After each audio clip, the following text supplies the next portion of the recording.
Porém, eu vi, do ponto de vista defensivo, uma das atuações mais frágeis, uma das atuações mais, assim, sem nexo, que eu há muito tempo não via no futebol. Simplesmente não era um time. Não era um time em campo. A quantidade de espaços, eu até separei umas coisinhas aqui para a gente mostrar depois rapidamente, dado pelo Flamengo, o meio-campo não protege a defesa, né? Os alas sem função nenhuma e mal escolhidos. Olha, gente, o Vitor Birner, ele simplesmente deu uma aula de análise aqui, porque o time do Flamengo não existe, a defesa não existe, o time do Flamengo é um bando. Tô até rouco aqui, que eu já fiz vídeo gritando aí, não vou gritar agora. Vou deixar mais os companheiros falar aí. Tem Léo Bertozzi, tem Pedro Ivo, tem Dani Boaventura, tem Vitor Birner, tem Mauro Naves, presidente. Vamos assistir aí, assiste até o final. Vê até o final pra você ficar por dentro que esse Vitor Pereira, da merda que ele tá fazendo no time do Flamengo. Beleza? Se inscreve no canal, aciona o sino, amassa o like, se inscreve, meu filho. E vê até o final, meu filho. Não pula esse vídeo não, que é importante você assistir. Sei que você tá puto, não quer ver nada, beleza? Mas vamos assistir aí. Eu entendo a necessidade de se olhar o clássico, mas no caso do Vitor Pereira, Léo, eu acho que é um risco ainda maior. O Zupa cita ali, né? A vitória com o Vasco, a vantagem contra o Fluminense e um time que ainda não tem uma maneira de jogar. Então, quando você muda grande parte das peças num cenário como esse, o teu risco é muito maior. Agora, você pode colocar que era um time meio mudado, mas que tinha Gabigol, tinha Everton Ribeiro, tinha Vidal. Matheus França. Quem desses caras foi bem? Dos três primeiros que eu citei aqui, o Gabigol, o Everton Ribeiro perde a bola do gol de empate. Você está falando de vários jogadores que poderiam dar a diferença. O Birner falou da diferença técnica do Palmeiras pro Bolívar, do Flamengo pro Alcas, eu considero maior ainda. Mas mais do que os jogadores, eu acho que você não tem o entrosamento, você não tem o desenho de time. Sim. E outro ponto, e o Eugênio chamou atenção para isso no jogo até, Marinho de ala na esquerda. O que é o melhor momento do Marinho? Marinho na direita, corta para dentro, o famoso míssil. Ali do lado esquerdo, assim, ele não vai entregar defensivamente, ele ofensivamente não vai entregar como ele pode também, então o time fica capenga por aquele lado, você não tem o ganho defensivo nem ofensivo. Simplesmente por ter a perna esquerda. E é ruim pro jogador também, porque é um jogador que quer oportunidades, mas você dá oportunidade para ele numa situação que também não é a ideal. E outro ponto, gestão de energia dentro do jogo. Me pareceu que o Alcas ficou muito satisfeito em falar: Mengão, corre aí, corre que no segundo tempo, meu amigo, você vai ver como eu vou voltar. O Flamengo, em outros jogos na altitude, em outros jogos no Equador, passou por situações muito parecidas, de ter dois tempos muito diferentes, porque no segundo tempo não conseguia gerir bem as suas energias. Então, de positivo, você tira essa jogadaça individual do Matheus no lance do gol. Totalmente individual. Totalmente, não né? Tem é isso, peguei e fui pra dentro. Funcionou o sistema, né? Não foi nenhum mérito de situação coletiva mérito nem dele. Nada, né? Mérito dele. E no segundo, é isso, assim, fica difícil agregar o que o Zupac já falou, né? Da brilhante observação que ele fez lá, mas o Flamengo tomou o aviso no gol anulado. E do mesmo jeito saiu o gol o gol da derrota 2-1. Então, o Flamengo tomou todos os tipos de aviso. Bola que quase saiu contra do Pablo, bola que o Santos defendeu brilhantemente. O Flamengo foi tomando os avisos no segundo tempo e foi fingindo que não era com ele, né? E sobre o Gabigol, que ele fala lá, o Zupac, ele falou rapidamente, só dizendo que não foi bem. Eu acho que em termos também de posicionamento, o Gabigol no meio, quando jogou ali no meio, teve uma chance, fez uma finalização que não saiu com força, mas eu achei que para quem tinha se proposto agora jogar lá de 9-9, não tendo o Pedro ali, ele também saiu muito da área. Eu acho que ele podia ter ficado mais como 9-9 e ele meio que com esse costume que ele já está desde o ano passado. Mas não tem a ver com a falta do entrosamento, a ressignificação da posição que não foi treinada? Ele vai buscar também, né? Com a vontade que ele está. O Gabriel, Mauro, eu nunca vi... Olha lá, ele lá na direita, olha lá, ele está lá na direita. Depois desses melhores momentos, eu vou pedir pro Dimas colocar, que o nosso Matheus Carreiro, o pessoal da TSPN separou, o posicionamento médio de cada jogador. Gabriel, em tese, era centroavante e ele não era, no posicionamento médio, o homem mais à frente. Sim. O homem mais à frente do Flamengo, no posicionamento médio, era o Matheus França. Daqui a pouco a gente vê na tela que eu pedi até pro Dimas separar. Agora, o que eu acho que o Gabriel... tem hora que a impressão que eu tenho é que tem hora era o Gabriel pela direita, o França no meio e o Marinho pela esquerda. Porque o Gabriel vai disputar a posição com o Pedro. O Gabriel nunca foi o que o Pedro é. O Pedro é um homem de referência. O Gabriel é um cara que joga mais à frente, só que ele joga atacando espaços. Ele sai para atacar um espaço. Sim. Sai para confundir, movimentar, ver uma brecha, atacar o espaço e receber a bola. E sobre o que o Léo falou, eu vinha dando recados no jogo, é curioso, porque a transmissão lança a mão do replay, ou seja, de uma falha que acaba não sendo anulado o gol porque tinha ali uma falta no início. E momentos depois, acaba o replay, o gol que acaba sendo validado, derrota, gol do Alcas. Agora, Dani, eu acho que os sinais não vêm só do jogo, Léo. Eu acho que os sinais vêm de uma temporada. Ele fala de ideia de jogo. É muita ideia, é muita convicção, é muita teoria para pouca execução. E aí eu acho que é um problema do Vitor, mas é um problema também de planejamento. É um Flamengo que, em tese, quando ele muda o seu treinador, quando ele muda a sua filosofia, quando ele fala, esse ano vai ser diferente, eu quero um rendimento diferente, não quero só o resultado igual ao final do ano passado, você pensa que, 3 meses de preparação, porque no início de abril, começando a Libertadores, eu vou estar com o time minimamente caminhando, evoluindo do ponto de vista coletivo, para pé embaixo no que me interessa, Libertadores, Campeonato Brasileiro, Copa do Brasil. Só que a temporada se desenha... O mapa que eu falava, Dani, 42 ali, o Matheus França, ele é o jogador mais à frente. Sim. Não é o Gabriel, ilustrando o que o Mauro falava. O Gabriel, muitas vezes, ele é o segundo cara. Em tese era para ser o centroavante, camisa 9 ali, né, entre aspas, mas ele é o camisa 10. Ele não é nem o jogador mais à frente no posicionamento médio, a tela do DATS. 42, se fosse o Pedro, ele poderia jogar de 10 ali, Ele é o mais centralizado, mas ele não é o mais adiantado, né? Porque flutua bastante e busca muito. Então a posição média acaba sendo o meio ali. Agora, recua demais, volta demais, porque essa bola não chega e ele joga assim. Agora, voltando a falar, obrigado, Dimas, pela tela, pessoal do DATSPN, voltando a falar do Flamengo, é isso. Você quer planejamento, mas você quer resultado rápido. Então, tem o resultado rápido que não veio. O Mundial não veio, a Supercopa não veio, a Recopa não veio, vencer clássicos não veio. Então, o que aconteceu? O estadual ganhou peso muito grande. Pode se permitir perder o quarto título no quarto mês do ano. Então, calma aí, porque agora eu vou ter que poupar. Eu não acho que é uma tragédia, como não achei a derrota do Palmeiras uma tragédia. Eu acho que os dois times vão vencer no momento, na fase de grupos, e vão avançar. É o que a obviedade nos aponta para o que tem de elenco. Só que é um recorte diferente do Palmeiras. Sim. É um retrato, porque o Palmeiras eu acho que é algo pontual. O Flamengo tem algo ali que a ideia, mais uma vez, ela não consegue ser executada a 100%. O início é bom, controla, mas e o segundo tempo, que em tese tinha jogadores principais, como é que não funciona? Que time é esse? Então é sempre aquela sensação do, mais uma vez, o trabalho do Vitor Pereira não funcionou. A sensação, a pergunta inicial que você faz é o que vem até aqui. Muita teoria, muita concepção, eu acho muito bom. Só que a teoria dele, em alguns momentos, talvez ela precise dialogar com a realidade do que é o Flamengo.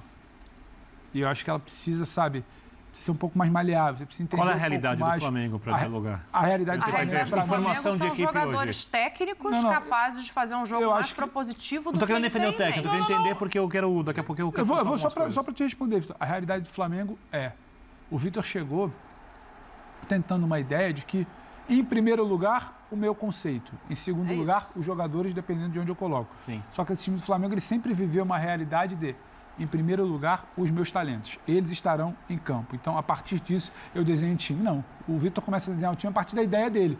Isso é uma mudança. Aí ele vai para uma Libertadores.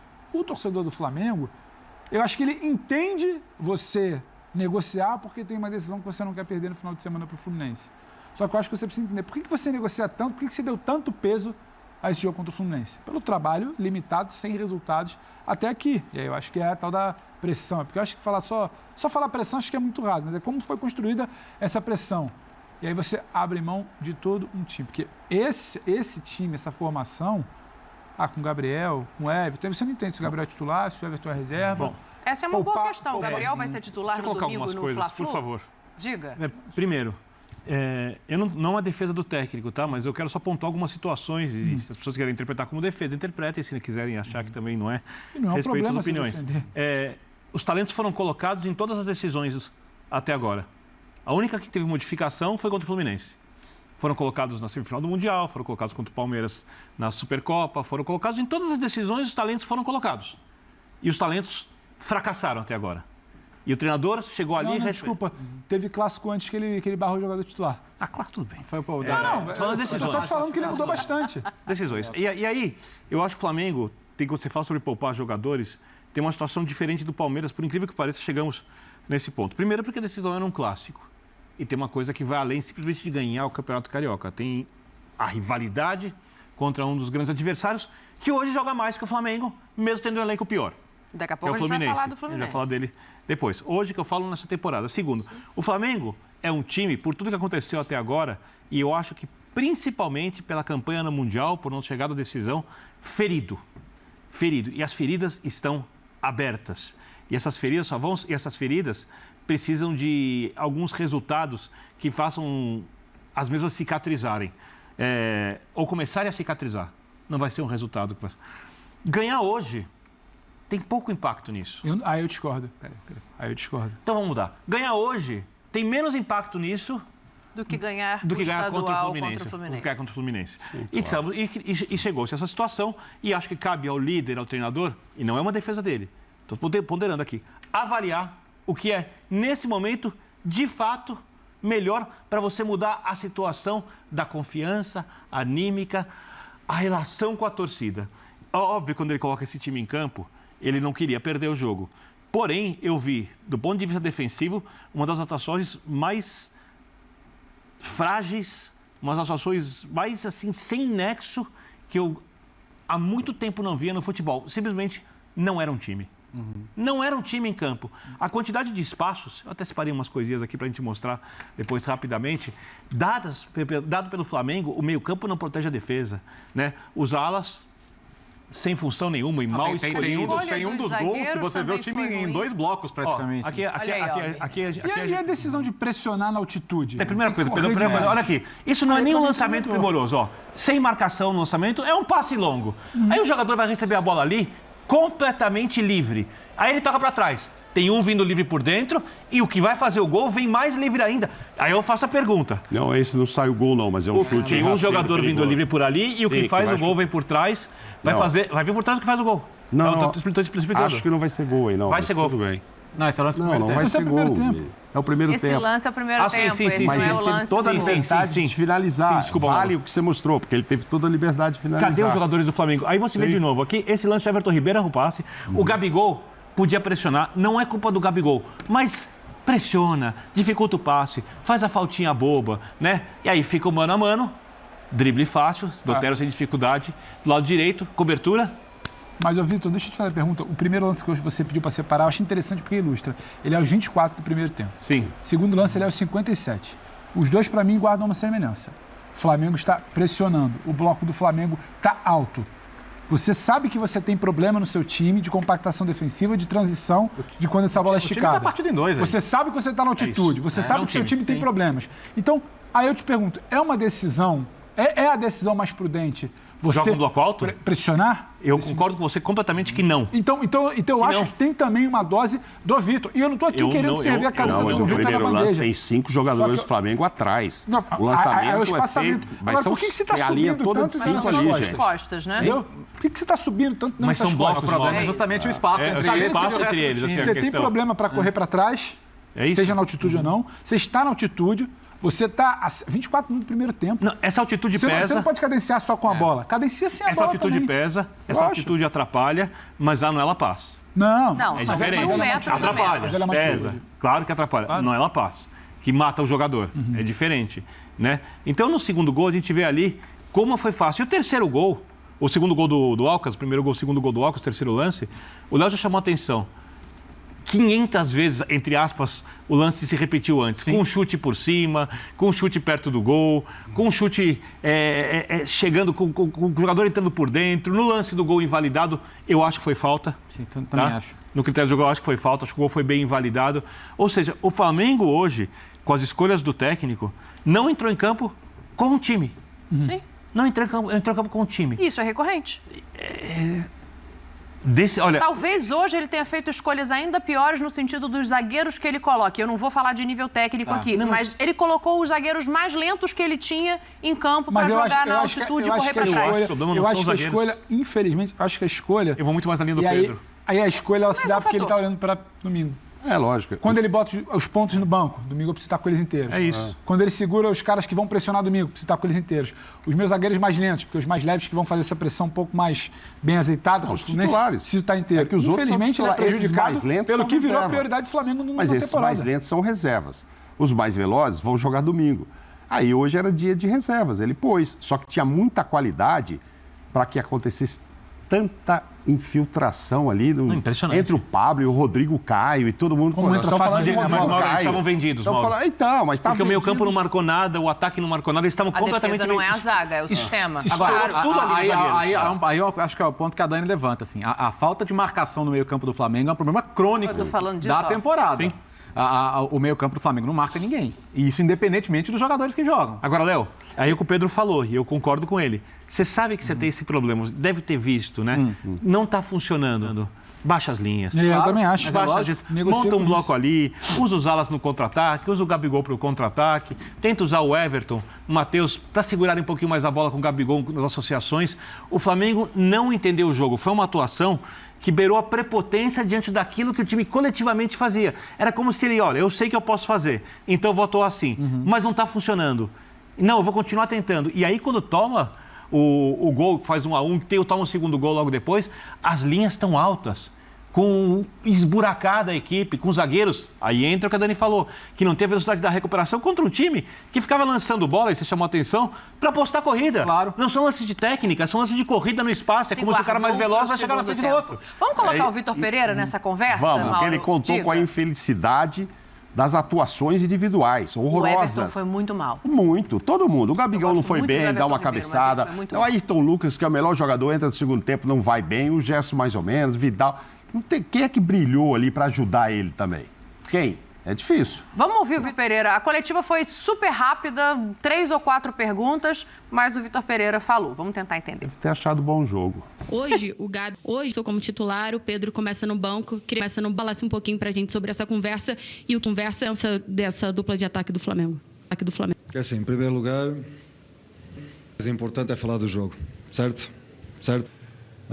O jogo, condições difíceis. Na minha opinião, fizemos um bom jogo. Tivemos momentos bons no jogo, controlo de posse, de criar situações de gol. Na segunda parte, o jogo tornou-se menos controlado. Podia ter dado competido. Infelizmente não há muito tempo, para estar a pensar no resultado, porque temos já uma final para jogar, temos é que já nos focar já todos na próxima final. Boa noite, Vitor. Boa noite, Everton. Vitor, eu queria que você explicasse o porquê da decisão de começar com um time, eu não vou dizer reserva, mas com um time completamente diferente do que jogou o jogo contra o Fluminense. Foi uma questão física, uma questão técnica, uma questão de observar jogadores. Eu queria que você explicasse o porquê da escalação. Obrigado. Eu não estou numa fase de observar os jogadores, estamos numa fase em que temos que competir e competir com intensidade. Portanto, eu não sou, o meu perfil de técnico, eu não sou um técnico que trabalho com 11 jogadores. Portanto, eu não vim para o Flamengo para trabalhar 11 jogadores eu vim para o Flamengo para trabalhar com 20 e muitos jogadores, para tentar evoluí-los, fazer evoluí-los a todos, prepará-los a todos para jogar, e nós para jogarmos um calendário como este, porque no domingo somos obrigados a ganhar o jogo. Nós somos sempre obrigados a ganhar o jogo. Fizemos 7 horas de viagens para cá, vamos fazer 7 horas de viagem para lá. Tivemos um jogo com o Fluminense, um jogo forte, um jogo intenso. Hoje voltamos a ter um jogo forte em condições difíceis e vamos ter já uma final para jogar. Portanto, só há uma forma de garantir que a equipa seja competitiva. É ir gerindo e ir preparando toda a gente para jogar. Portanto, a equipa deu uma boa resposta. O resultado é que não foi o resultado que pretendíamos. Eu acho que aí entra uma questão, porque gerir e preparar a equipe para jogar é bom a partir do momento que eles sabem como jogar e qual é a função de cada um em campo. A informação que a gente tem é que ele não treinou o time específico que os jogadores souberam hoje a escalação desse Flamengo. Mas até só então, para como ser é que justo, você faz é uma time... É uma praxe do Vitor. Sim. Não é necessário, né? Ele treina, ou setoriza ali a defesa, ou setoriza o meio, ou setoriza a lateral. É uma praxe. Também não acho que o grande problema foi que esse time não treinou junto. Eu acho que o grande problema foi a decisão de qual seria a postura desse time em campo. Na semana passada, até quando a gente debatia, a gente falava, não dá para cravar quais são as peças, se vai ser o Gabriel Barrado na final, se vai ser o Ayrton Lucas fora, mas estava muito claro que ia ter um time para encarar o Fluminense, por tudo que o Vitor acredita e que ele sempre fala do Diniz, como ele encarou com o Corinthians, como ele encarou no primeiro Fla-Flu e como ele acabou encarando no domingo, e um outro time para o Alcas. Só que aí para o Alcas, que era o time de ter a bola, vai uma formação que soa meio reserva, pouco convencional. Só que aí eu acho que erra na escolha, porque é o time para ter a bola, só que ele não abre mão da pressão, da convicção dele. Lembra no passado? Recua um pouco, entende o momento, negocia com a Mas ele altitude conseguiu que tem ter a o momento. bola, Pedro. Ele conseguiu ter a bola. Foi 60 e tantos por cento Ele o jogo conseguiu todo. ter a bola. Ele conseguiu ter a bola. Isso ele queria. Cadenciou. No momento que ele não tinha a bola, qual era o cenário? Correndo para trás na altitude. Correndo. Sabe o que eu ia lembrar? E aí aqui? chegou, O jogo do ano passado. no Corinthians, na estreia contra o Always Red, ele tem uma avaliação completamente errada também. Lembra que ele coloca um time muito velho, 2-0, é atropelado ali na altitude. Então... Ele não conhecia a altitude, né? Então. Ele fala que ele imaginava, mas que ele não... Ele fala isso, se eu não me engano. Sim. Que ele não imaginava que só era para tanto. botar mais um elemento, por que eu estou falando dessa questão dos jogadores não, dessa questão dos jogadores não treinarem o que está previsto na cabeça dele? Porque o Vidal também falou sobre isso. Vamos ouvir o Vidal para a gente continuar esse debate. Vidal, quando que vocês ficaram sabendo da escalação? Porque a gente sabe que o Vitor Pereira ele faz um mistério para a escalação. Ele fala com os jogadores no dia mesmo do jogo. O que você pode falar disso? Sí, 2 horas y media antes del juego dio el equipo, ahí supimos quién jugaba, antes no. Todos nos entrenamos de la mejor maneira, estamos todos preparados para jugar e ele decidiu que este era o equipo que ia iniciar. Você é um cara que tem uma mentalidade de futebol europeu de muito tempo. E às vezes esse tipo de prática por parte do técnico é comum. Aqui no Brasil você sente que é um pouco mais complicado para o grupo assimilar? En Europa, en los equipos que estuve siempre fue parecido. Porque los jugadores se sienten todos preparados, con mucha confianza. Cuando un equipo es muy marcado, los demás no se sienten con la confianza que tiene un equipo cuando están todos peleando el puesto. Acá hay 25 jugadores que tienen el mismo nivel y el entrenador tiene la complicación de elegir a los 11 y es bueno que lo elija durante el partido. O que vocês entenderam da declaração? Para mim, o recado está claro. Ele responde a pergunta, mas ele fala, foi 1 hora e meia antes do jogo que eu fiquei sabendo. Mas isso aí acontecia com o Corinthians, não é isso aí não. E não é isso que vai fazer. Domingo agora contra o Fluminense, eles vão saber 1 hora e meia. E aí, de repente, ganham o jogo. Então, Mauro. Quando eles ganharam no sábado, só um momento, Bira. No sábado eles ganharam de 2-0 e souberam 1 hora e meia, provavelmente. Não teve X9 nem nada, que não vazou. Por quê? Porque, de repente, ele não deu, o time deu em cima da hora. Então, isso não é o fato. O que a Dani está falando e faz sentido é o seguinte: se esses caras aí treinam, é porque nem o titular, o outro 11, treina nada, a não ser agora essa história de 3 zagueiros, etc e tal, mas como é que joga ele? Ele vai jogar sempre assim? Agora vão ser 2 caras na ponta e o Pedro ali, então o Gabigol vai ficar fora mesmo, o Everton Ribeiro. A gente continua com dúvida com relação assim, se o Gabigol agora é titular ou não é mais, se o Everton Ribeiro é titular ou não é mais. Acho que hoje ele foi lá para ter essa posse de bola e conseguiu, 60 e tantos %. Mas ninguém contribuiu também, gente. Ninguém, porque nesta fase em que o time dele não está ainda ajeitado, que ninguém sabe o que é que realmente ele quer, acho que nem os jogadores, as vitórias têm que vir um pouco nesse talento, como foi lá o França, driblou 2, 3, fez um gol e tal. Mas hoje, ó, aparece um ali, todo mundo faz essa cara, ó, esse não joga nada. Aparece outro, pô, esse aí não joga nada. Hoje foi difícil de ter uma ajuda. O Vidal é um que, assim, já está tempo suficiente no Flamengo e é um jogador, sabe, internacional, jogando mais, né? De história. E quando a gente fala assim, pô, o meio campo do Flamengo não marca. O Vidal é um cara que sempre teve vigor, sempre organizou meio de campo, jogou algumas das maiores equipes do mundo e a gente não viu ainda que diferença fez para o Flamengo ter o Vidal no elenco. Velho. Eu acho que tem uma coisa que, sobre a situação do Flamengo, a escalação e etc., que vai pesar demais e que também é diferente do Palmeiras. Porque o Fluminense jogou com seus principais jogadores. Sim. E fez um senhor jogo, né? Hoje, conseguiu uma vitória, poderia ter sido uma vitória por um placar maior. Sim. Entre aspas, me entenda bem, entre aspas, o Flamengo não pode perder no final de semana mais. Porque o Flamengo poupou, o Fluminense usou os titulares. Já não podia. Né? Já não podia. Hoje, antes não podia. Agora a coisa está 10 vezes maior.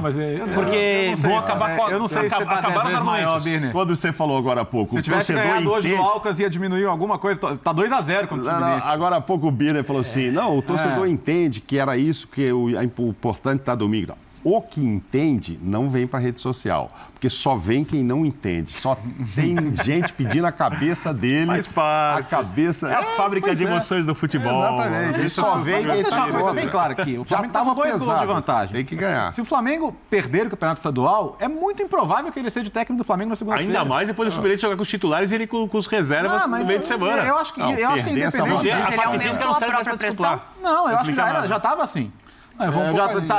O que aumentou a pressão foi disputar 3 títulos e perder os 3. Eu tô com o Léo.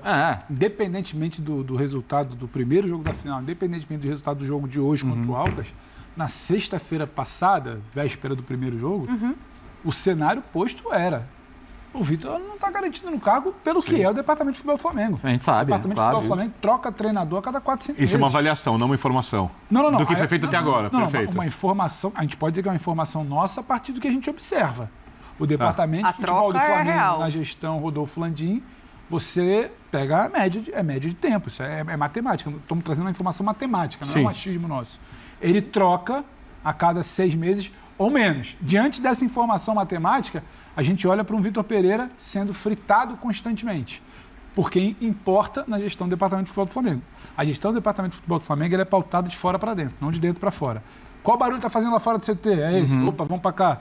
Qual barulho está fazendo aqui? Não, aqui dentro? Não, o cara trabalha, não interessa, ele trabalha. Não interessa lá fora. Não tem uma avaliação criteriosa. Tiramos o Dorival porque a gente acredita que o perfil do elenco pede um técnico como o Vitor. Não, pelo contrário. O Vitor, aliás, talvez trabalhasse com outro tipo de elenco. Não, trouxemos o Dorival porque a gente... Não, trouxemos o Dorival porque precisa de alguém para resolver rápido. Cozinha ali rapidinho e sai um prato porque precisa comer. É um pouco assim. Então, a partir de como é tocado esse departamento de futebol, o que dá para a gente sentir, aí não é informação, o que dá para a gente sentir é: opa, esse departamento de futebol é tocado assim nos últimos anos. Se não ganhar do Fluminense no estádio... Mas até eu que defendo a permanência de técnico, acho que ele tem que cair mesmo. Com a vantagem de 2-0. Ele já não ganhou os títulos todos. Não conseguiu fazer um perfil de equipe que agrade ao torcedor. Aí vai e perde mais um título depois de fazer uma vantagem de 2. Eu também defendo a permanência, trabalhos mais longevos, etc. Em que pese a média, viu, desde que começou aqui... É menos de 6 meses, mas é de todos os 40 clubes da Série A e B. Não é só o Flamengo que demite a cada 6 meses. Do Flamengo, na fase boa, na fase ruim. E aí vai entrar até a história do Paulo Souza. Você viu como a gente demorou demais. Já estava vendo que no ano passado também não ia dar certo. E a gente só foi chamar o Dorival lá para junho, não sei o quê. Não, esse aqui já não deu certo agora. Pode pensar nisso. E ali custou o brasileiro. Já vamos começar. Não sei quem, aonde que vão tirar uma carta. Mas por que eu vou esperar também começar a ir mal no brasileiro para chegar em junho e buscar entre aspas, um Dorival para salvar a pátria? Não, troca mesmo. Ele pôs um peso, o Flamengo pôs e o VP pôs, ao perder tudo que tinha. Tá, se perdeu por causa dele ou por causa de jogadores. Hoje, por exemplo, eu acho 50%.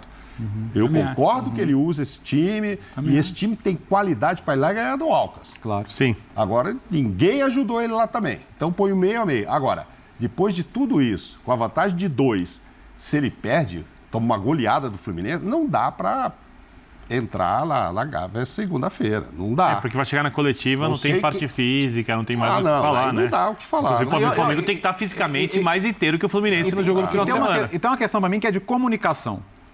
Você não pode chegar na entrevista coletiva e falar que está satisfeito, que o time foi bem. Que jogou bom. Parece que você está fora da realidade. Parece que você não viu o jogo, cara. E você é o técnico do time. Gente, deixa eu só complementar aí esse bate-papo sobre o jogo do Flamengo. A final não tá resolvida não, tá? A final não tá resolvida não. O Flamengo venceu por 2-0, é verdade. O Fluminense meteu 3-1 pra cima da equipe do Sporting Cristal. Né? Vai vir motivado, vai vir mais cansado, é verdade, porque jogou... Aí não tem desculpa de parte física. Ele jogou o time titular do Fluminense, jogou os reservas do Flamengo. Com o Gabigol, que agora é reserva. Pelo visto, é reserva mesmo. Né? Vamos ver aí. Meu querido, dá aquela moral, se inscreve no canal, aciona o sininho da notificação, massa o like, tamo juntão, saudações brunegras.